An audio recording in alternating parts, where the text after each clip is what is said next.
ओम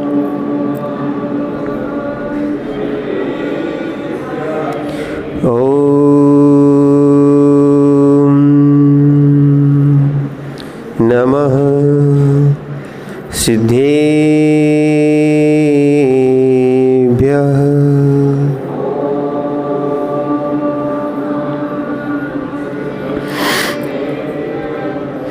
ओम नमः सिद्धेभ्यः।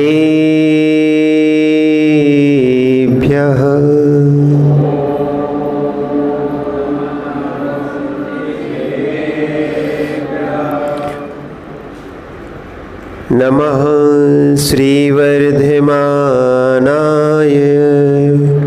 निर्धूतकलिलात्मने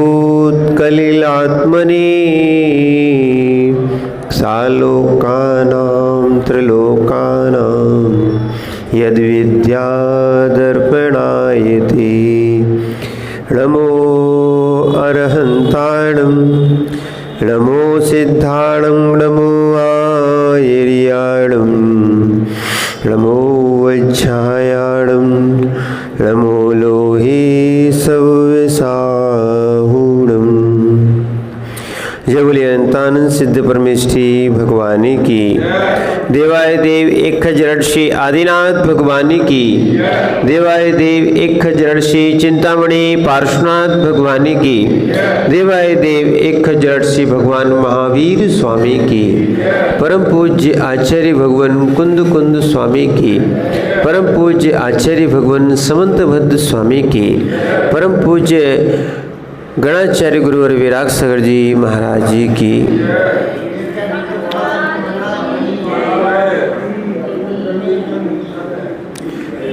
भूचेतनात्माओं, भगवान पार्श्वनाथ स्वामी के पादमूल में बैठ के हम उस जिनवाणी का रसपान कर रहे हैं जो अनेकांतमयी है और जिसका स्वरूप स्याद्वा स्वरूप है। उसको समझने का प्रयास करें। अनंत काल हो गया इस जीव ने सम्यक्त प्राप्त नहीं किया और आज समंतभद्र स्वामी के इस ग्रंथ में सम्यक्त की महिमा बताई है कि जो व्यक्ति सम्यक दृष्टि होता है वो जीव अनंत संसार का छेद कर देता है और मात्र अर्ध पुद्गल परावर्तन उसका शेष संसार रहता है। और जैसे ही सम्यक्त प्राप्त करता है उसके लिए बहुत सी निधियाँ मिलती हैं, बहुत सी विभूतियाँ मिलती हैं जो जिस विभूति के लिए अभी तक जिसने प्राप्त नहीं की है, मिथ्यात्व के साथ जिसको अभी तक ऐसी विभूतियाँ प्राप्त नहीं है जो सम्यक्त होने पर मिल जाती हैं। क्या है? सम्यक्त होने पर ऐसी ऐसी कभी जो आपने सोची भी नहीं होगी। वर्तमान में हमारी एक दृष्टि होती है कि हम भिखारी जैसे भगवान के सामने मांगते ही रहते हैं और सम्यक दृष्टि जीव कहता है मांगना नहीं चाहिए, मांगन मरण समान है, मत मांगो तुम भीख। क्यों? मूल सिद्धांत हमें समझ में आ जाए कि वास्तविकता में ना तो मांगने से मिलता है न देने वाला दे सकता है, क्योंकि अपने यहाँ मूल सिद्धांत है कि भगवान करता नहीं है, कोई किसी का कोई करता नहीं है। बस ये है, पर का करता नहीं है जीव, पर स्वयं का कर्ता और भोक्ता है। क्या है? स्वयं का कर्ता और भोक्ता है। आपने द्रव्य संग्रह में 9 अधिकार पढ़े ना? कर्तत्व अधिकार भी है और भोक्तृत्व अधिकार भी है। जो जीव जैसा करेगा उस जीव को वैसा फल भी भोगना पड़ेगा। आचार्य कुंदकुंद स्वामी ने स्पष्ट लिखा है, पर ध्यान रखना, पर की करने का फल मुझे नहीं मिलता, मेरी करने का फल दूसरे को नहीं मिलता। जो लोग सोचते हैं भगवान का पुण्य हमें मिल जाएगा, नहीं मिलेगा। भगवान की या मुनिराज की साधना का फल हमें मिल जाएगा, हो सकता है क्या? क्या हो सकता है? क्या 3 काल में भी नहीं। एक कर्तृत्व भी छोड़ देना, सब अपने भाग्य से जीते हैं। किससे जीते हैं? कर्तापने का कि मैं घर चलाता हूँ, मैं संसार चलाता हूँ, मैं सारे सृष्टि को चलाता हूँ, जो कर्तृत्व है ये वास्तविकता में एक झूठा अहंकार है, मिथ्या धारणा है। इसको ये कहा जाए मिथ्या धारणा है। अगर भगवान कर्ता ही होते हैं तो समझना, कर्ता ही होते हैं तो एक को सुख और एक को दुख क्यों देते हैं?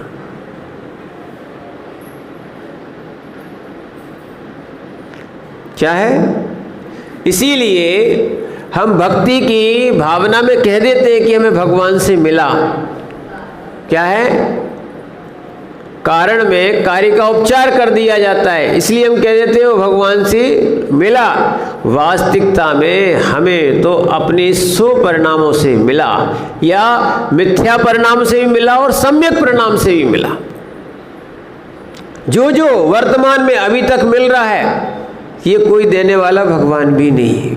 और हो सकता है, देखो, एक अकृत पुण्य की कथा भी आती है। अकृत पुण्य के पिता सेठ थे और सेठ का जो एक नौकर था, और अकृत पुण्य के जन्म होने के बाद सेठ की मृत्यु हो गई और नौकर का पुण्योदय आया कि नौकर सेठ बन गया। क्या बन गया? सेठ। और अकृत पुण्य सेठ का पुत्र, देखो कर्मयोग ऐसा था कि वो नौकरी करने पहुंचा, छोटा सा बच्चा था, तो किसके यहाँ पहुंचा? उस नौकर के यहाँ पहुंचा। और जब उस माने वो तो सेठ हो गए थे, अब कोई नौकर थोड़ी कहेगा। जैसे ही वो सेठ हो गए और जैसे ही वो वहाँ पहुंचा तो उसने सोचा कि ये तो अपना सेठ का पुत्र है, एक अनुराग आ गया। उन्होंने उसको डबल या तिबल मजदूरी दे दी, कार्य किया, पर उसको क्या कर दिया? पर उसकी चादर में जो अनाज दिया था वो फटी थी। क्या थी? फटी थी। घर पहुंचते पहुंचते वही थोड़ा सा मिला, सब गिर गया। थोड़ा सा जो मिलना था, जो भाग में था, वही मिल रहा था। कहने का अर्थ है देने वाला दे भी, पर सामने वाले का पुण्य चाहिए तब वो ले सकता है, अन्यथा उसको भी नहीं मिल सकता। क्या है? सरकार भी बहुत चाहे कि हम गरीबों को अमीर बना दे तो भी नहीं बना सकती, क्योंकि उनका पुण्य है। उन्होंने अनाज दिया, देखना, उन्होंने खूब अनाज दिया, पर वो अपने परिवार को ना खिला के बाजार में बेच के वो शराब का पान कर लेते हैं। यही हो रहा कि नहीं हो रहा है? देने वाला दे रहा है कि कम से कम उनकी दरिद्रता दूर हो जाए। सोचने वाला अच्छा है, सोचना तो सभी चाहिए, कार्य अच्छा ही करना चाहिए, पर कर्तव्य तो नहीं समझना चाहिए कि हम जो कर देंगे तो सब संपन्न हो जाएंगे। वास्तविकता में सब अपने भाग्य को लेके आते हैं और भाग्य के अनुसार ही जी रहे। और साथ में कर्म पुरुषार्थ अगर सम्यक होगा तो भी जीव सुखी हो सकता है, और यदि सम्यक नहीं है, धन संपदा होने के बाद यदि उनकी आकांक्षा में जीवन व्यतीत हो रहा है कि आता जाए, जितना भी मिल रहा है फिर भी रो रहे हैं, उसको कौन सुखी कर सकता है? और अन्यथा जिनके पास सम्यक बुद्धि है, उनके पास जो है उसमें भी सुखी है, और अच्छा सम्यक का रास्ता उनको मिला है। वो इस संसार के सारे वैभव को छोड़ना चाहते हैं, वो कहलाते हैं त्यागी। जो पुण्य को भी छोड़ना चाहते हैं। समझना आप क्या है? तीर्थंकर का क्या पुण्य का उदय नहीं था? चक्रवर्ती क्या पुण्य का उदय नहीं था? था ना? था कि नहीं? पर इन्होंने सारे पुण्य संपदा को, संसार के भोग को छोड़ा कि नहीं? यानी जो पुण्य को भी छोड़ के आगे बढ़ते हैं वो वास्तविकता में मोक्ष मार्ग को प्राप्त करते हैं। कई लोग की सोच होती है जिनको नहीं मिला है तो वो तो अलग बात है, अब जिनको मिल रहा है या हमें मिला है तो हम क्यों छोड़ें? क्या है? ये मिथ्या सोच है। ध्यान रखना, अगर किसान भी ऐसा सोच ले तो तुम्हें भोजन नहीं मिलेगा। किसान भी सोच ले कि भाई जो मिला है उसको भोग कर लो, अगर वो दाना नहीं बचाए, क्या है, भोग करने के बाद भी ऐसा जीव को सोचना चाहिए कि जैसे क्या आप वैराग्य भावना में पढ़ते हो ना, क्या बीज राख फल भोगवे जो किसान जग माई, यानी बीज रख लेता है सबसे पहले, जैसे फसल आती है वो बीज का भंडार अपना पहले भर लेगा, उसके बाद जो फसल बचती है उसका भोग करता है। ठीक है ना? ऐसे अगर वो बीज को भी खा लेगा तो आपको क्या मिलेगा? फिर बीज कैसे मिल पाए? बीज के बिना फसल कैसे होगी? ऐसे ही हम भी वर्तमान में पूर्व का तो पुण्य खा रहे हैं, वर्तमान में सोचना चाहिए वर्तमान में हमारा क्या पुण्य चल रहा है। जितना हम मंदिर में बैठे वो पुण्य नहीं मानना, जितनी हमारी भाव विशुद्धि बनती है वो हमारा पुण्य और कर्म क्षय का हेतु मानना। जितनी देर पूजा में मन लगा उतना आपका वो क्या हो गया? सोपयोग हो गया। ठीक है? जितना अपना जाप में मन लगा, जितनी हमारी सामयिक और साधना में मन लगा, वो सब क्या हो गया? सोपयोग। बाकी जो हमने अन्य कार्य किए जिनमें रागादि भाव हुए वो सब असोपयोग में गए। किस में गए? क्योंकि ध्यान को हमेशा ध्यान में रखना चाहिए। किसको? आर्त रौद्र ध्यान को हमेशा ध्यान में रखना चाहिए कि हमारा जहाँ जहाँ इष्ट वियोग, अनिष्ट संयोग, पीड़ा चिंतन है ना, और पीड़ा चिंतन और निदान, और लोग इसको समझते हैं, ठीक है, फिर भी नहीं समझ पा रहे। और भी देखो, परिग्रह भी जो हम कह रहे थे पाप है, आप कह रहे नहीं कह रहे। देखो आर्त ध्यान और रौद्र ध्यान, रौद्र ध्यान में क्या आता? हिंसानंदी, चौर्यानंदी, परिग्रहानंदी, देखो, और मृषानंदी। मृषानंदी पहले था, क्रम कोई दिक्कत नहीं है। अगर परिग्रह को आप सुरक्षित रखे हो, परिग्रह में भी आनंद मान रहे हो, ये भी रौद्र ध्यान है। क्या है नवीन भैया? ये जीव की धारा और ये दोनों ध्यान संसार के हेतु है। क्या है? रौद्र ध्यान, आर्त ध्यान, रौद्र ध्यान, आर्त ध्यान। ध्यान रखना, ये सब दोनों क्या हैं? संसार के हेतु है। कहाँ जाएंगे? हाँ, नरक और त्रियंश मिलेगा। इसीलिए अब यही अपने ध्यान रोज चलते हैं, इष्ट वियोग, अनिष्ट संयोग, पीड़ा चिंतन, निदान। ठीक है? और साथ में ये रौद्र ध्यान भी साथ में आ जाएगा। हिंसानंदी, हिंसा के कार्यों में आनंद मानना, कभी अनुमोदना भी नहीं करना। कहीं भी हिंसा हो रही हो, अच्छा किया ये भी नहीं कहना, चाहे भले देशों का युद्ध चल रहा हो, पर अपन सम्यक दृष्टि है। ठीक है? कहीं भी कोई का युद्ध चल रहा हो, हिंसा हो रही हो, ठीक है, एक से हमें राग होता है, एक से हमें द्वेष होता है। इस कारण से हम राग द्वेष के कारण हम एक को हिंसा हो रही है तो आनंद मानने लगते। इसमें जो भी देखो, जो भी हम चाहे पिक्चर देखते हो, चाहे नाटक देखते हो, ठीक है, जो हमें दिखाया जाता है वो होता नहीं है, वो तो एक कहानी है।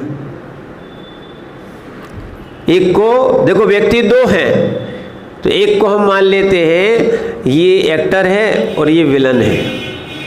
क्या मान लेते हैं? एक को नायक मान लेते, एक को खलनायक मानते। मानते नहीं? उसमें लिखा भी आता है, पर वो सत्य नहीं है, वो तो पात्र हैं।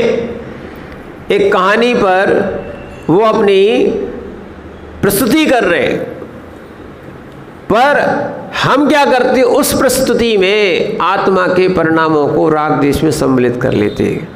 ठीक है? बचपन में बहुत देखा, बहुत पिक्चर देखी, बहुत नाटक देखे, और क्या होता था जब पिटाई होती थी किसी खलनायक की तो खूब आनंद आता था। और ऐसा नहीं बैठे बैठे देखो, हाथ की आकृति, चेहरे की आकृति, खूब मारो, अच्छा किया। देखना, ये जब दशाएं होती हैं, अब ये नहीं समझ में आ रहा है ये हिंसानंदी चल रहा है। आज बच्चों को ध्यान रखना, आज बच्चों को भी वही किया जा रहा है। ऐसा नहीं कि पहले नहीं था, पहले कठपुतली में दिखाते थे, आज मोबाइल में चल रहा है। क्या है? ये 4 प्रकार की संज्ञाएं अनादि से है। क्या है? अनादि से है। जीव जैसा पुरुषार्थ करता है वैसा जीव का फलित होता है। इसलिए वास्तविकता तो ये है, देखो बुढ़ापे में आपका शरीर काम नहीं करेगा, बचपन में अज्ञानता रहती है कि खेलेंगे नहीं तो फिर अपन क्या करेंगे, और कोई कितना भी समझाता है फिर भी समझ में, बचपन में बिल्कुल समझ में नहीं आता। इसलिए दौलत राम जी ने स्पष्ट लिखा है, बालपने में ज्ञान न लहो। ठीक है, अगर समझ गए तो ठीक, नहीं तो तरुण समय तरुणित रहो, अर्धमृतक सम बूढ़ापनो, कैसे रूप लखे आप। ये रूप के लिए आए थे, किसका? आत्मा का, स्वरूप का चिंतन करने के लिए आए थे, पर हम निरंतर इनका चिंतन ही नहीं कर पाते। सम्यक दृष्टि जीव सोचता है इस आत्मा का कल्याण कैसे हो, और जब तक इस आत्मा के कल्याण के लिए आपको शरीर की क्रियाएं को भी उपेक्षा करना पड़ेगी। क्या है? संसार से, भोगों से वैराग्य हो, निज के शरीर से भी वैराग्य होना पड़ेगा। फिर जब निज के शरीर से जिसको वैराग्य हो, विरक्ति हो, वो पर के शरीर में राग कैसे कर सकता है? क्या है? क्योंकि जब तक ये चीज़ नहीं समझाई जाएगी हम दूसरों की चिंता में लगे रहेंगे। आज क्या चल रहा है नवीन भैया? दूसरों का कल्याण करो, दूसरों का कल्याण करो, दूसरों का कल्याण करो, अपना कल्याण कब करोगे? अपना कल्याण कब करोगे भैया? इसीलिए वीतराग स्तोत्र में एक बहुत अच्छी बात आई है, उत्तमा स्वात्म चिंता स्यात् देह चिंता च मध्यमा अधमा काम चिंता स्यात् पर चिंता धमाधमा। ये है जैन दर्शन, ये सम्यक दृष्टि जीव की सोच। क्या है? घर के मुखिया बन गए, कर्तृत्व हो गया, या संघ के नायक बन गए, या आचार्य बन गए, अगर ये निरंतर लोगों का ही सोच करते रहेंगे तो अपना कल्याण कैसे कर पाएंगे? समझना इस बात को। इसीलिए भले आपको हम लोग प्रवचन देते हैं, पर ये भी हमारा स्वाध्याय है। जैसे कार्य हम पर के लिए निषेध करते हैं, हमें भी लगता है कि हमें वो कार्य नहीं करना चाहिए, क्योंकि जिसके लिए हमने ये घर छोड़ा था, आत्म कल्याण के लिए हम ये बाहर निकले थे, अगर हम वही कार्य करने लगे तो फिर हम संसारी ही हो जाएंगे। कैसे हो जाएंगे? पर के कल्याण में अगर आपने जीवन व्यतीत किया तो आचार्य महाराज क्या कह रहे हैं, इनसे मिलो। उत्तमा स्वात्म चिंता स्यात्, अपनी आत्मा की चिंता करना उत्तम है। देह चिंता च मध्यमा, शरीर की चिंता कर रहे हो, अपने शरीर की चिंता कर रहे हो तो ये मध्यम है। अधमा काम चिंता स्यात्, पंचेंद्रिय के जितने भी भोग हैं, ठीक है ना, ये सब जो आप कर रहे हो ये अधम है। 5 पाप कर रहे हो, मन हिंसा, झूठ, चोरी, कुशील और परिग्रह। कितना है? ये 5 पाप है। तो ये अधमा काम चिंता स्यात्, तो ये हो गया अधम। और अधम से अधम कोई कार्य वास्तविकता में अगर आप कहोगे महाराज ये लौकिक दृष्टि से तो बिल्कुल विपरीत है, पर आगम और संसार, मोक्ष और संसार दोनों विपरीत ही हैं। कैसे हैं? उनमें आप सामंजस्य बिठाओगे, नहीं बैठेगा। इनमें पूरा 36 का आंकड़ा है, 63 का नहीं बन सकता है। क्या है? 36 का आंकड़ा है। आप जिसको संसार में अच्छा मानते हो, मोक्ष मार्ग में वो बुरा होता है। आप लौकिक जन की संगति को अच्छा मानते हो और यहां मोक्ष मार्गियों के लिख दिया लौकिक जन की संगति नहीं करना चाहिए। क्या है? तो इसीलिए आप पर के कल्याण करने को अच्छा मानते हो कि अच्छा हुआ हमने थोड़ा सा समय पर के कल्याण को दिया। ध्यान रखना, ये भी कर्तव्य है। पर का कल्याण तुम नहीं कर सकते हो, पर का कल्याण वो स्वयं जीव स्वयं कर सकता है। इसलिए आचार्य महाराज ने जो अज्ञान दशा थी, मिथ्या सोच थी कि हम पर का कल्याण कर देंगे, ये हमारे अंदर की करुणा बोल सकती है, हमारे अंदर का राग बोल सकता है। ध्यान रखना, ये हमारे अंदर का राग बोल सकता है, पर वास्तविकता तो ये है पर के कल्याण में निज का अकल्याण है। तो इसलिए पर चिंता धमा धमा। क्या लिखा है? जोर से बोलो भैया। पर चिंता माने पर चिंता, पर की चिंता करना ये अधम से अधम कार्य है। बट्टू भैया, लोग क्या सोचते हैं, अपन क्या सोचते हैं? पर चिंता सबसे पहला काम, धर्म मान लिया उसको, माना कि नहीं माना? यही तो मिथ्यात्व है। मिथ्यात्व अंदर बैठा है, द्रव्य रूप में बाहर अपन देवी देवता इनको ऐसे कह देते हैं। मिथ्यात्व अंदर बैठा है, माने झूठी धारणा, इसी को कहते हैं मिथ्या दृष्टि। मिथ्या यानी झूठा, मिथ्या यानी झूठा। अपन बोलते तस् मिच्छा में दुखड़म, बोलते ना, मिथ्या मेरे द्वारा जो झूठा पाप हुआ है ना, वो मिथ्या हो, झूठी धारणा के द्वारा हुआ है। तो ये मिथ्या है, हमारी मिथ्या धारणा है कि हमने संसार के कार्यों को सही माना है। देखना, हमारे 60 आवश्यक कर्तव्य होते हैं, हम उनको कर्तव्य नहीं मानते, पर हाँ हम अपने घर के कार्यों को कर्तव्य मानने लगे। क्या मानने लगे? ये लौकिक है, पर पारलौकिक आपको 60 आवश्यक है, ये भी करना चाहिए। उनके लिए भी समय निकालो, निकलता है, पर हमारी सोच हो तो वो सब कार्य संभव हो सकता है। तो इसीलिए आचार्य पूज्यपाद स्वामी ने भी लिखा है कि यज्जीव स्वपकाराय तद्देह सपकारकम, यद्देह सपकाराय तज्जीव सपकारकम। स्पष्ट लिखा है, इसको समझना। यदि आप शरीर का उपकार करोगे तो आत्मा का, यानी जब आपकी शरीर की सेवा चल रही हो, बोलो भैया खूब भैयावृत्ति करो, खूब तेल लगाओ, ठीक है ना। हाँ, आप मानो कि वास्तविकता में मुनिराज तो ये सोचते हैं ये शरीर को दबा सकते हैं, आत्मा का सुख नहीं दे सकते हैं।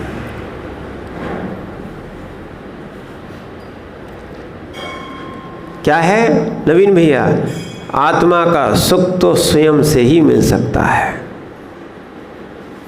खूब सेवा कर दे। हमने आपको बताया था कल, समाधि स्वयं से होती है, पर तो निमित्त होता है। दीक्षा स्वयं से होती है, पर तो निमित्त होता है। हाँ, देखना, जैसे शादी उन दो की होती है, बाकी तो उनकी अनुमोदना करने पहुंच रहे हैं, समझने ना, और आप बड़ा आनंद ले रहे हो। ध्यान रखना, इसमें भी आप पापों की अनुमोदना करने गए हो। रंगमहल भैया, इनका आश्रय होगा, जितना वो अव्रत असंयम का सेवन करेंगे, पाप करेंगे, उसका तुम्हें भाग लगेगा। और यदि तुम किसी दीक्षा, पंचकल्याणक समाधि, अच्छी भावना की अनुमोदना करने गए हो तो उसका भी फल मिलता है। सीधी बात है। जहाँ हमारे विशुद्धि और अनुमोदना के परिणाम जैसे रहते हैं, चाहे कृत करो, चाहे कारित करो, चाहे अनुमोदना करो, आगे ना। यदि देखो जैसे त्रियंचों ने, ऐसे होते सम्यक दृष्टि के लक्षण, त्रियंचों ने उन आदिनाथ भगवान जो वज्रजंगी पर्याय में थे उस समय मुनिराज को आहार दे रहे थे, उन्होंने तो कृत किया था, ठीक है। और जो त्रियंच थे उनने अनुमोदना की, मुनि के आहार की अनुमोदना की कि इनकी संयम की साधना हो, रत्नात्रय की साधना हो, और ऐसा भी अवसर मिले, हे भगवान ऐसा भी अवसर मिले कि एक दिन हम इस पानी पात्र में आहार करें। ऐसी अनुमोदना करने वाले जीव भगवान आदिनाथ के शासन काल में ही उन्हीं के परिवार में हुए। इसीलिए वास्तविकता तो ये है, सम्यक कार्य की अनुमोदना करो और मिथ्या कार्य की अनुमोदना नहीं करो। क्या है? कभी व्यवहार निभाना भी पड़े तो मन से प्रशंसा नहीं करना, अन्यथा ध्यान रखना सम्यक दृष्टि के 5 अतिचार भी हैं, वो अभी यहाँ पर नहीं आए हैं, बाद में आएंगे। कितना है? 5 प्रकार के अतिचार भी हैं। तो अगर हम शंका करते हैं, है ना, शंका, कांक्षा, विचिकित्सा, 3 तो पूरे क्रम से ही है। 3 तो जो आपके सम्यक दृष्टि के जो 3 अंग होते हैं, गुण होते हैं, ये कहा जाए, ये 3 क्रम से दिए। शंका नहीं करना निसंकित है, शंका करना ये अतिचार है। हमें देव शास्त्र गुरु में शंका नहीं करना चाहिए। क्या है? कोई कितना भी कहे, समझना, ये महाराज नहीं होते, ये महाराज होते, ये महाराज नहीं होते, ये महाराज होते हैं। और आजकल ये कंपटीशन बहुत बढ़ गया है। वास्तविकता में निर्ग्रंथ को निर्ग्रंथ नहीं मान पा रहे हो, ये सबसे बड़ी सम्यक दृष्टि की भूल है। और वो ये बोलते हैं कई लोग, हम ही सम्यक दृष्टि हैं, दूसरे नहीं है। तो बताओ तुम्हें कौन ने बता दिया कि सम्यक दृष्टि तुम हो, दूसरा नहीं हो सकता? एक ही बात पढ़ाई जाती, एक ही बात सिखाई जाती कि भैया हम ही सम्यक दृष्टि है, दूसरा सम्यक दृष्टि नहीं है। अब ये बताओ ऐसे कैसे हो सकता है? सम्यक तो यहाँ तो ये लिखा है, आपने रत्नगण शास्त्र पढ़ लिया ना, अभी शुरुआत का पढ़ा ना, उसमें 3 नंबर का क्या श्लोक है? समंतबद्ध स्वामी लिख रहे हैं, क्या है? नहीं, श्रद्धानाम तपोवृताम त्रिमूढ़ा पूर्णमष्टांगम। क्या है ये? यानी अपन को ये बात जरूर रखना, कोई सम्यक दृष्टि की परिभाषा पूछे और चरणानी योग से पूछे और श्रावकों की पूछे तो स्पष्ट लिखी है, श्रद्धा नाम परमार्था नाम, परमार्थ भूत जो है ना उन पर श्रद्धा करना। कौन? आप्तागम तपोभृताम, आप्त आगम और तपोभृताम, 3 मूर्ता रहित, त्रिमूढ़ा पूर्ण मष्टांगम, 8 अंग सहित और 8 मद रहित। अगर ऐसा व्यक्ति है तो वो क्या है? सम्यक दृष्टि है। तो इसीलिए शंका नहीं करना, कांक्षा भी नहीं करना, ये अतिचार है। सुन लो भैया, ये अंग की पूर्ति नहीं, अतिचार भी है। शंका, कांक्षा, विचिकित्सान यानी मुनियों को देखकर ग्लानि करना। हम तो ये कहते हैं, एक बार हमने महाराज से एक प्रश्न कर ही लिया था। हमने, महाराज जी नहीं मिलोगे, नहीं बैठोगे, नहीं उठोगे तो फिर अपना सम्यक तक कहाँ? ये अहमदाबाद की घटना है भैया, साक्षात। अब वो कहने लगे क्या मैं मिथ्या दृष्टि हूँ? मैं नहीं जानता महाराज जी, मैं नहीं कहूँगा आपसे। पर कम से कम अपन को रत्नात्रय धारियों को तो देखना पड़ेगा, बहिरंग तो देख लो कम से कम। क्या है? धन्य है विमल सागर जी महाराज, जो अपने शिष्य को लेने नहीं आए थे। क्या है? जब आचार्य श्री सोनागिरी जा रहे थे आचार्य श्री से मिलने के लिए, तो विमल सागर जी आए। क्या है? लेने आए। उस दिन उनके अजित सागर जी महाराज थे, उनकी तबीयत खराब हो गई तो आचार्य नहीं पहुंच पाए, तो दूसरे दिन फिर लेने आए। तो आचार्य ने निवेदन किया, मैंने वो मुनि विराग सागर जी थे उस समय, उन्होंने निवेदन किया कि आचार्य आप लेने आते हो, अच्छा नहीं लगता है। तो आचार्य विमल सागर जी बोल रहे थे, विराग सागर जी भूल नहीं करना, तुम्हें लेने आए, हम तो अरहंत मुद्रा को लेने आए, एक निर्गंथ मुद्रा को लेने आए हैं। अरहंत मुद्रा है, जैसा व्यक्ति का सोच हो जाता है, दृष्टिकोण हो जाता है। देखो जोई जब जोहरी है, क्या है, जो व्यक्ति जोहरी है तो पहचान लेता है कि हीरा कौन सा है, क्या है। अन्यथा हम लोग तो बहुत निकलते रहेंगे उन पे से, हमें थोड़ी मालूम कि तुम्हारा हीरा कौन सा है। ऐसे ही जहाँ रत्नात्रयधारी अपन को साक्षात मिल रहे हैं, देखो अंतर इतना ही होता है। कई लोग होते हैं जो यहाँ पर जैन भी नहीं है फिर भी नमस्कार करते हैं, वो साधु को भगवान मानते हैं। क्या मानते हैं? भगवान मानते हैं। और कई लोग इन्हीं साधु को नंगे भी बोलते हैं, अपनी अपनी दृष्टि है। क्या है, मुंबई में, मुंबई जैसी सिटी में जब हम लोग गोरेगांव में आचार्य के साथ में थे, 2008 का चतुर्मास हुआ और वहाँ गोरेगांव में हम लोग का चतुर्मास के बाद बिहार हुआ, वहाँ गए, रोड पे काम लगा हुआ था, लंबी लाइन लगी थी पड़गाने वालों की, और जब पड़गा रहे थे तो रोड वाले काम वाले रुक गए, बोले जैनियों के भगवान जा रहे हैं। उनके शब्द मुख से थे, क्या बोल रहे हैं? उनको भगवान दिख रहे हैं, किसी को नंगा दिख रहा है, किसी को अरहंत दिख रहे हैं, क्या भावी अरहंत दिख रहे हैं, किसी को मिथ्या दृष्टि दिख रहे हैं। देखो अपनी अपनी देखने की दृष्टि है। इसीलिए वास्तविकता तो ये है, अगर हमें सम्यक्त को निर्मल बनाना है तो हमें दृष्टि साफ करना पड़ेगी, ग्लानि नहीं। क्या है, एक और ध्यान रखना, जातियाँ किस लिए होती हैं? क्या है बबलू भैया, जातियाँ किस लिए होती हैं?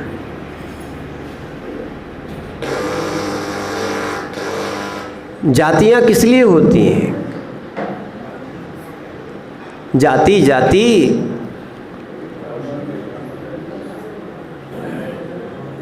जाति नहीं आया समझ में? ठीक है, हमारा तो काम उपदेश करना है, नहीं करो या करो आपका काम है, पर ध्यान रखना जैसा आपका कृत होगा, ऐसा आपका कारित होगा, जैसा आपकी अनुमोदना होगी वैसा फल आपको स्वयं भोगना पड़ेगा। यानी जाति जो होती है, जाति संबंध के लिए है। किसके लिए है? जाति काय के लिए है? संबंध करते ना तो तब देखते अपन जाति वास्तविकता में है। पर अगर दूसरे जाति वाले लोग, ध्यान रखना, जैन धर्म है, जैन जाति नहीं है। एक और ध्यान रखना, अच्छे से समझ लो, जैन धर्म है, जैन जाति आ रहा समझ में कि नहीं आ रहा है? जैन धर्म है, जैन जाति कौन बोलता बताओ? जैन क्या है? धर्म है। जैन जाति है क्या? नहीं है। पर जैन दर्शन में, जैन धर्म में अनेक जातियों के लोग, समझना इस बात को, अनेक जातियों के लोग इन जिनेंद्र की आराधना करने से जैन कहलाए। नहीं तो तुम तमिलनाडु में कहोगे तो जैन ही नहीं है।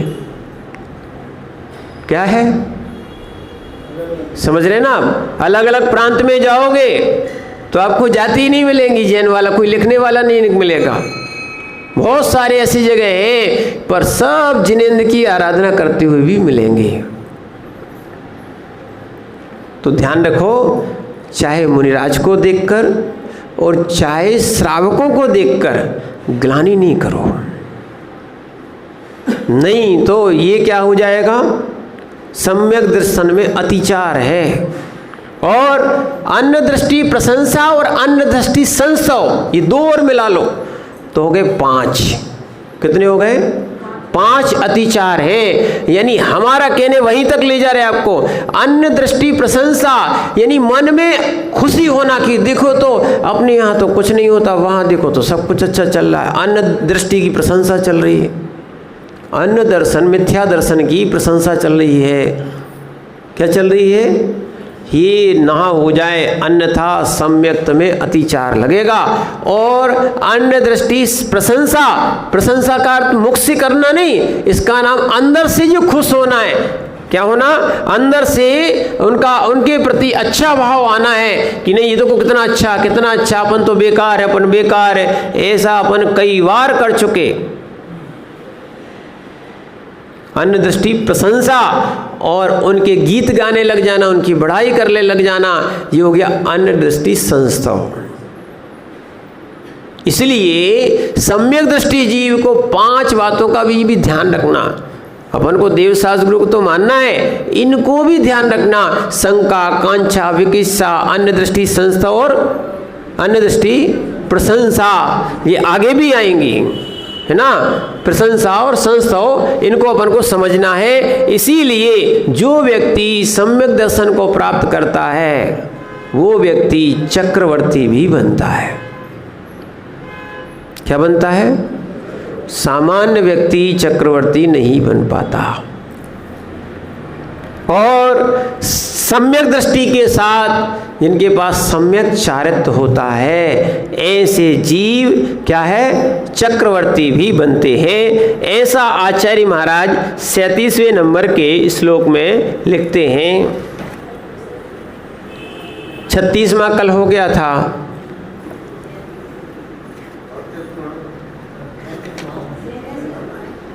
अच्छा 36वां होना है। हाँ, यहाँ पर 37वां श्लोक में आचार्य महाराज कहते हैं, यहाँ पर जो व्यक्ति सम्यक दृष्टि होता है। देखो हमने आपको एक और दिन बताया था कि यदि कोई देवगति का बंद कर ले, किसका? देव आयु का बंद कर ले, देव आयु, ठीक है ना, मूल रूप से आयु होती है। तो जहाँ देव आयु का बंद कर ले तो उधर भी अगर सम्यक दर्शन सहित है तो देवों में भी इंद्र बनता है। और इंद्र बनता है, और विशेष इंद्र बनने के लिए यहाँ पर जो सम्यक दृष्टि मनुष्य दिगंबर दीक्षा धारण करने के बाद तपस्या करते हैं, वे उसी पर्याय से मोक्ष प्राप्त नहीं कर पाते हैं। कौन?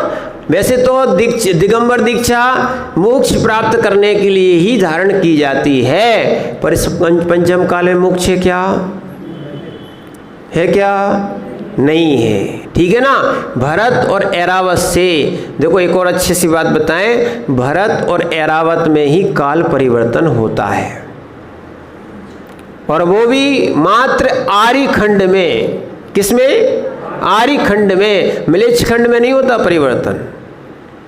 अभी जो अपने 5 मिलेच्छ खंड है इनमें कोई परिवर्तन नहीं होता है। भारत और ऐरावत की तो 5 भरत है और 5 ऐरावत है, सबके लिए लगाना। उनमें आर्य खंड में ही ये 6 कालों की व्यवस्था है ना। उस सर्पणी अवसर्पणी ये काल की व्यवस्था है, और जो जब प्रलय आता है तो वो यहीं आता है, बाकी कहीं ऐसा कुछ होता नहीं, ना तो विदेह में होता है और ना मिलेच्छ खंडों में होता है। तो इसीलिए यहाँ पर सम्यक दृष्टि जीव क्या है? यहाँ पर जो सम्यक दृष्टि जीव दिगंबर दीक्षा धारण कर रहा है, और दीक्षा धारण करने के बाद अब यहाँ पंचम काल में मोक्ष नहीं होता, पर मोक्ष मार्ग होता है। क्या नहीं होता? ऐसा नहीं है मोक्ष नहीं हो रहा तो अपन क्यों मोक्ष के कार्य करो, तो दुर्गति हो जाएगी। क्या हो जाएगी? एक तो सबसे बड़ी बात है, देखो कम से कम आप कर नहीं पा रहे हो, ठीक है, पर श्रद्धा तो रखो। पूजा में पढ़ते हो ना, कीजिए शक्ति प्रमाण, शक्ति बिना इतनी तो करो। शक्ति तो है पर आप कर नहीं रहे हो, ये आपकी कमजोरी है, ध्यान रखना। इसीलिए तत्वार सूत्र का ये अनुवाद किया जो आखिरी में, जम सकई तम की रही जमना सकई तम श्रद्धे माड़ो, ठीक है। श्रद्धेयमानो जीवो, यानी जो श्रद्धा मानता है वो एक न एक दिन मोक्ष को प्राप्त करता है, निर्वाण को प्राप्त करता है। पहले श्रद्धा तो रखो, कम से कम, ठीक है पाप नहीं छूट पा रहे हैं तो कम से कम पाप है ये तो श्रद्धा रखो, और जितना हो सके उन पाप को कम करने का प्रयास करो। क्या करो? पर अन्यथा हम अपने पुण्य में, हम अपने अहंकार में, समझना, जिन जिन का सिक्का चलता है, जिन जिन का पुण्य चलता है, तो फिर वो क्या करते हैं, दूसरे जीवों को जीव ही नहीं देखते।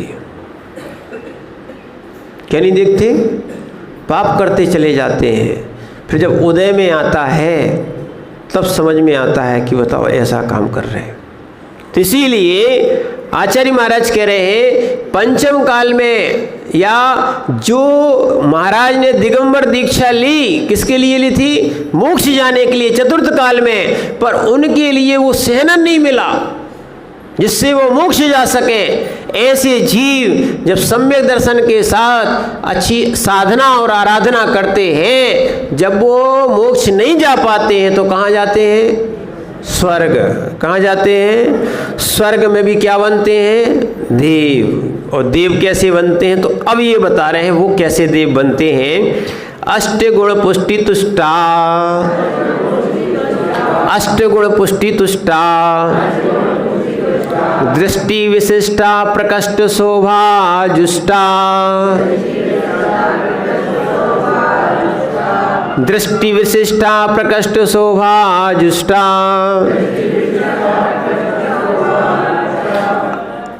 अमराप सरसाम परसदी,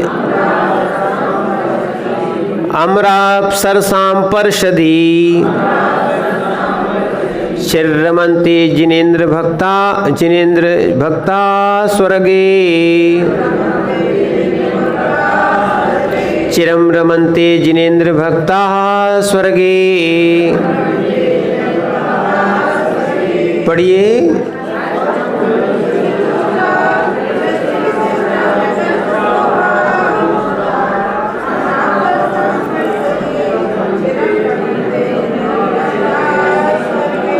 आचार्य भगवान समंतभद्र स्वामी लिख रहे हैं, जो सम्यक दर्शन सहित निर्ग्रंथ बने और वो स्वर्ग जाते हैं, तो यहाँ बताते हैं दृष्टि विशिष्टा, सम्यक दर्शन सहित, दृष्टि यानी सम्यक दर्शन से विशिष्ट, यानी ध्यान रखना यहाँ कोई विशिष्ट अतिथि बन सकता है, आप उनको धन से या उनके कार्य से बना सकते हो, पद से बना सकते हो, पर दृष्टि विशिष्टा वही होगा जो सम्यक दृष्टि होगा। क्या है? पूर्व का पुण्य है तो धन आदि है, ठीक उनका सम्मान रखना चाहिए, पर वास्तविकता में धनी तो वही है, विशिष्ट तो वही है जिसके पास सम्यक दर्शन है। क्या है? भले लोग देखना, अज्ञानी लोग व्रतियों का, सम्यक दृष्टियों का या निर्ग्रंथ मुनियों का जो अनादर कर रहे हैं, ध्यान रखना, जो अनादर कर रहे हैं, ये सब ये मान के चलना तीव्र मिथ्यात्व का बंद ही कर रहे हैं। क्या है? अरे भैया, जो दृष्टि विशिष्टा, क्या लगाना? अब सोचना चाहिए, कम से कम हमारा श्रद्धा निर्मल होना चाहिए, नहीं तो हाँ हम नहीं कर पाते तो तुम भी नहीं कर पाते। बोले महाराज जी लोक में कोई ब्रह्मचारी नहीं होता, क्यों? आया है ऐसे लोग बहुत सारे, उन्होंने उदाहरण तक दे दिए। अरे भैया तुमसे ब्रह्मचर्य नहीं पलता है तो क्या दूसरों से नहीं पलता? क्या दूसरों से नहीं पलता?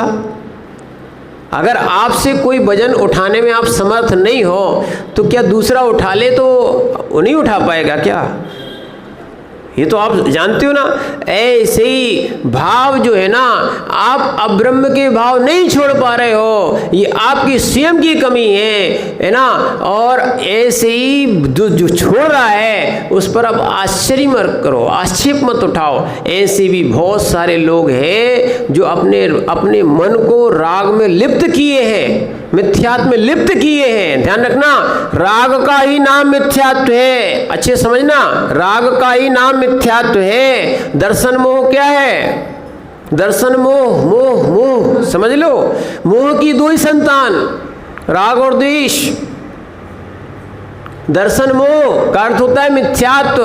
ध्यान रखना, ये जिनके साथ है, अगर वो व्यक्ति मोहित है तो वो सोच रहे कोई महाराज बन नहीं सकता, कोई सम्यक दृष्टि बन नहीं सकता, कोई बैरागी नहीं हो सकता। बोले महाराज आप कह रहे हो वस्तु है, वस्तु है और हम राग ना करें।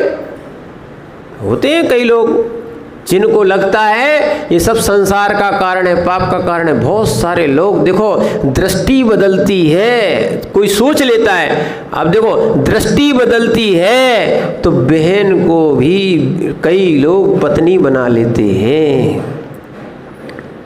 क्या है? दृष्टि बदलती है। ये बहुत व्यभिचार चल रहा है।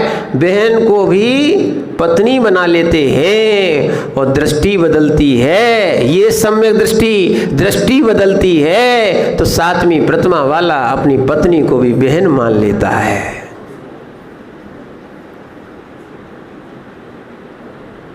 तुम्हें दिख रही पत्नी, उसको दिख रही है बहन। एक दिन धौलपुर में हो गया, एक दीदी मिली और एक भैया जी थे, आहार को भी जाए साथ में। वो बोले भैया जी आ जाए, भैया जी आ जाए। हमें समझ में नहीं आई एक बात को, तो हमने कहा ये भैया जी बोले, वो दीदी बोले और ये कह रहे, वो समझ में नहीं आया। लोग कह रहे पति पत्नी है। वो सफ़ेद ड्रेस पहनते थे। कैसी? हाँ, दोनों जन सफ़ेद ड्रेस पहने। हमने कहा देखो, कई जगह संबोधन नहीं करते, हमने संबोधन सुना। जैसी दृष्टि बदल गई, बोले महाराज हम लोगों को दीक्षा लेना है। क्या लेना है? दीक्षा लेना है दोनों का। देखो नियोग ऐसा, बोले हमें संतान ही नहीं हुई तो फिर हम लोगों ने सोच लिया कि अपन को व्रत लेना है। आगे बढ़ गए तो घर में भी रहते हैं, संबोधन में भी अब नाम नहीं होता है। वो बोलते दीदी जी, बोलते भैया जी। ऐसे ऐसे पंचम काल में भी साक्षात उदाहरण मिल रहे हैं। क्या मिल रहे हैं? विषयों के भी मिल रहे हैं और वृत्ति और सम्यक दृष्टियों के भी मिल रहे हैं। जगत में सब प्रकार के जीव मिलेंगे भैया ना। जैसे भाव बनाओगे वैसा भाव मिलेगा। तो इसीलिए क्या बोल रहे हैं यहाँ पर? दृष्टि विशिष्टा। ऐसी हमें दृष्टि विशिष्ट बनना है। कौन सी?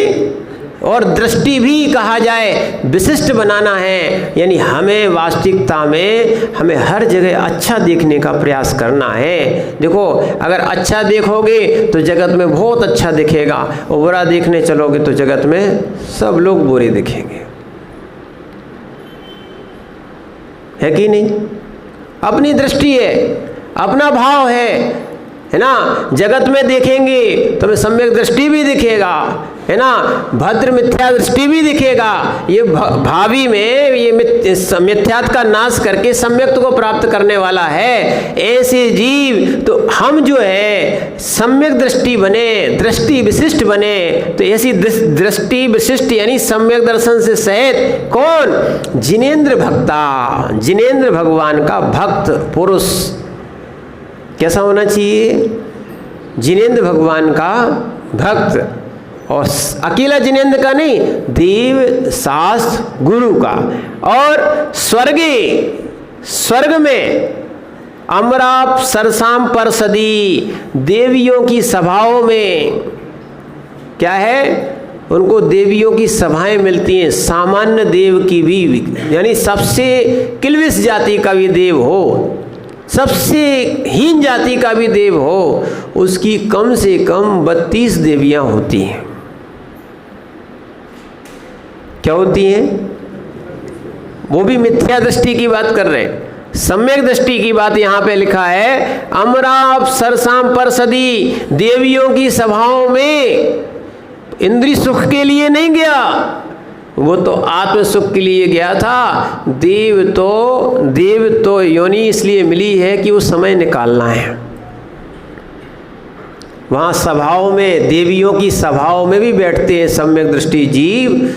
तो आप कभी पढ़ना तो लोक सार में लिखा है, जो एक एक भवातारी है। कौन? एक एक भवातारी है। जैसे सौधर्म इंद्र की अगर देवियां देखोगे असंख्यात कितनी होती हैं? अरे 40 नील तो सची होती हैं। अरे सुनो तो आप, क्या है, लोग तो थोड़ा इस बिचे सची यानी पटरानी। 40 नील सची सौधर्म इंद्र के काल में मोक्ष चली जाती हैं। ये तो सची यानी पटरानी। जैसे रानियों में एक मुख्य पटरानी होती है, जैसे रावण की 18,000 पत्नियां थीं। कितनी थी? 18,000 रानियां थीं, उसमें मंदोदरी पटरानी थी। 18,000 में क्या है? 18,000 में पटरानी थी। ऐसी जो सची होती है। और देवियों की बात करो तो असंख्यात देवियां। किसकी? सौधर्म इंद्र की। फिर भी पढ़ना आप तो लोक सार में, वो बैठे भोग विलास की चर्चाएं नहीं कर रहे हैं, वो बैठे 12 भावना भा रहे हैं। और हम सोचे महाराज ये कहीं तो मिल जाए।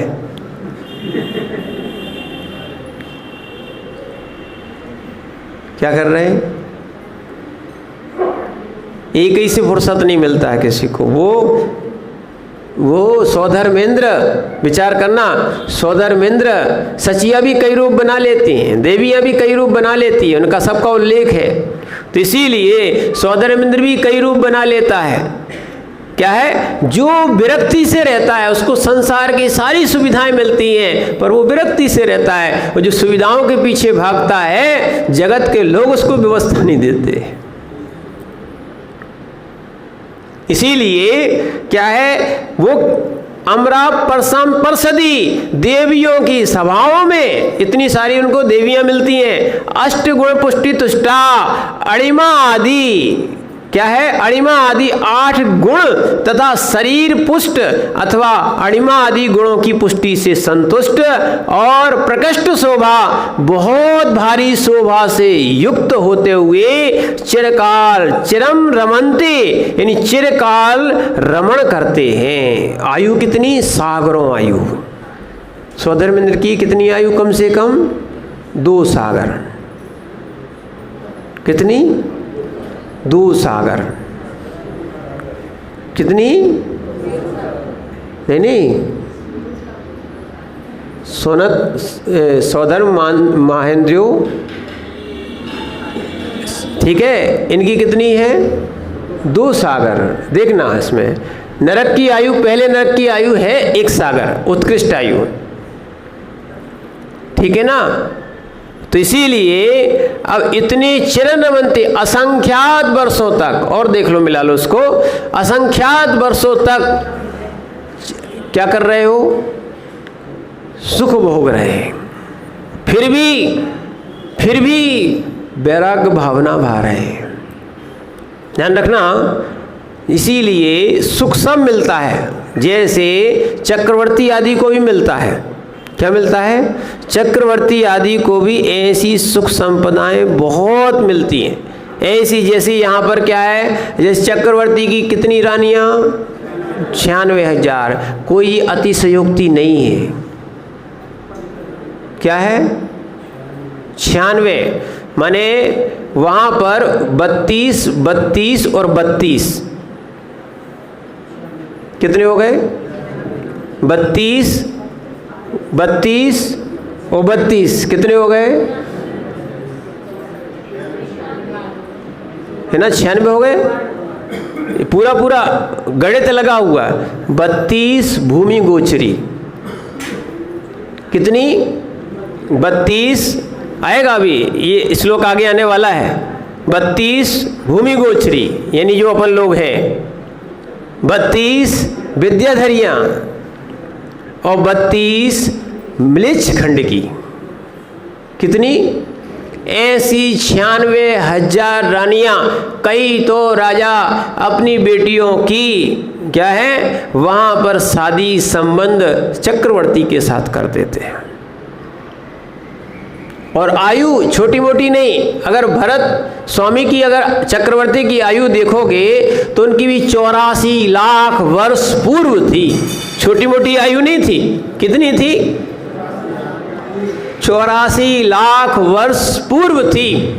क्या है? ऐसे चिरम रमनते, जो सम्यक दृष्टि जीव होता है इनको आयु भी लंबी मिल रही, भोग भी बहुत मिल रहे, सुख भी मिल रहे हैं, फिर भी इन सुखों को आत्मिक सुख नहीं मानता सम्यक दृष्टि जीव। यही तो बात है वकील साहब, ध्यान रखना। जिसको भान हो गया क्या है सुख मिल रहा है, जिस सुख मिल रहा है पर सुख को भोगना नहीं चाह रहा, इसी से उसको सम्यक दृष्टि कहा है। जैसे कि इसका सीधा सीधा उदाहरण दिया है, जैसे कि एक रोगी दवा का सेवन करता है पर दवा का सेवन करना चाहता है क्या? ऑपरेशन कराना चाहता है क्या? कराना चाहता है क्या? नहीं चाहता ना, तो कहाँ गया छोटा बच्चा? नहीं तो सम्यक खड़े हो जाओ तुम, हाँ खड़े हो जाओ। अरे वो छोटा वाला, तुम तो बड़े हो, खड़े हो जाओ। ये बताओ इंजेक्शन लगवाना चाहते हो क्या? पक्का? पक्का? क्यों? क्या होता है? पीड़ा होती है? इंजेक्शन लगवाना चाहते हैं क्या कोई? पर क्या होता है कि जब कोई उपचार करा रहे हैं, देखना तो ऑपरेशन कौन चाहता है कि हमारा अंग भंग हो जाए, अंग फट जाए? बेकार लगता है, जैसे बोरा नहीं सिल देते हैं, ठीक है, ऐसा सिला हुआ मिलता है। वो तो थोड़ा सा अच्छा करने लगे वर्तमान में, पर वास्तविकता में जो नेचुरल चीज़ होती है वो तो क्या है समाप्त होती कि नहीं होती है। पर उपचार के कारण कि भैया मरण ना हो जाए, अकाल में मरण ना हो जाए, इसलिए वो सेवन करता है। किसका? किसका? किसका? औषधि का। ऐसी सम्यक दृष्टि जीव जो है ना संसार का सुख ले रहा है, लेना नहीं चाहता, ऐसा आगम में ही वर्णित है। सत्य तो जो है आत्मस्वरूप का चिंतन करने वाला जीव, सम्यक दृष्टि जीव, संसार के सुखों को भोगना नहीं चाहता है। और जो संसार के सुखों को भोगना चाह रहा है वो सम्यक दृष्टि नहीं है। जो हमने कल बताया था कि भैया पैसा तो लेना चाह रहे हैं, समझना, टीका का पैसा तो लेना चाह रहे हैं और नहीं दो तो मुंह फूला हो जाएगा, मुंह फूल के आ जाएंगे। बताओ ससुराल गए थे तो कोई ने सम्मान ही नहीं करा, अब तो ससुराल बार बार जाने नहीं, ठीक है, बार बार जाओ तो कोई पूछता ही नहीं है। मैंने पूछता क्या है? टीका नहीं मिलता है। क्या नहीं मिलता है? भले वो 21 रुपया या 100 रुपये का मिल जाए, पर वो भी बहुत अच्छा लगता है। पर ध्यान रखना, इसीलिए नहीं मिले तो क्या होता है, वो बुरा लगने लगता है। तो भैया ऐसा नहीं कि लेना चाहते थे और ऊपर ऊपर से मना करते हैं। ऐसी सम्यक दृष्टि जो है ना, ऐसे जीव ऐसे परिणाम नहीं बनाता, वास्तविकता में उसको वस्तु नहीं चाहिए है। जैसे अगर देखा जाए तो निर्गंथ मुनि जो हो रहे हैं, वास्तविकता में सब सुविधाएं थी, सब कुछ था, है ना, और उसके बाद भी संसार की वस्तुओं को छोड़ दिया। और एक बार जिसने छोड़ दिया अब मुख मोड़ के नहीं देख रहा है और आपकी भी चिंता नहीं करते। कल के दिन आप हमसे कहने लगो कि महाराज हमारा कोई प्रोजेक्ट पूरा करा दो। देखो जी ये तो आपका काम है, हम तो अपना प्रोजेक्ट पूरा करने निकले हैं। वो क्या है? मोक्ष मार्ग का। नहीं तो पर चिंता, जोर से बोल लो, चाहे तुम्हारे लिए चाहे वो हमारे लिए। देखो आग तो आग है, चाहे हम हाथ डालें और चाहे आप हाथ डालो। परिग्रह तो परिग्रह है, चाहे हम रखें, वकील साहब और चाहे हम रखें, माने आप रखो। परिग्रह तो परिग्रह है, वो दोनों को नरक निगोद ले जाएगा। इसीलिए इस बात को अगर वास्तविकता में सम्यक दृष्टि समझ जाए, फिर महावृत्ति तो सम्यक दृष्टि साथ, सम्यक दर्शन के साथ ही होते हैं। जिनको एक बार मोक्ष मार्ग में ये चीज़ समझ में आ जाए तो वो उनको पर वस्तुओं का ग्रहण स्वप्न मात्र में भी नहीं होता। क्या है, हम लोग आगरा में थे, सो एक छुल्लक जी हमारे साथ थे अहमदाबाद के। सो एक व्यक्ति बोला, महाराज जी ये 2 करोड़ का मकान है। क्या बोला बट्टू भैया, क्या बोला? 2 करोड़ का मकान है, समझना। सो छुल्लक जी बोले, को फ्री में भी दे तो नहीं लेने। क्या बोले उनके मुंह पे? नवीन भैया क्या बोल रहे थे? कोई फ्री में भी देगा तो नहीं लेंगे। हमने पूछ लिया ऐसा क्यों बोल रहे? महाराज वही तो छोड़ के आए हैं, अब फिर वही घर में मान दो तो फिर हम क्या करेंगे? हमने कि धन्य तुम्हारी पर्याय। वास्तव में उनकी फैक्ट्री भी थी, उनके आज बच्चे भी हैं। अभी हम लोग को कटनी में मिलने भी आए थे, वही छुल्लक जी से साथ में थे जो भी माता जी के साथ में शिखर जी जा रहे हैं, सोमवती माता जी के साथ में। वास्तविकता में ऐसी जिनकी दृष्टि हो जाती है कि हमने संसार को छोड़ के आए हैं, ऐसे जीव कौन कौन अच्छे से ध्यान रखना, दृष्टि विशिष्टा, ऐसे जीव देवों में भी इंद्र बनते हैं। अब चक्रवर्ती कैसे बनते हैं तो अपन कल देखेंगे। ओम नमः सिद्धेभ्यः।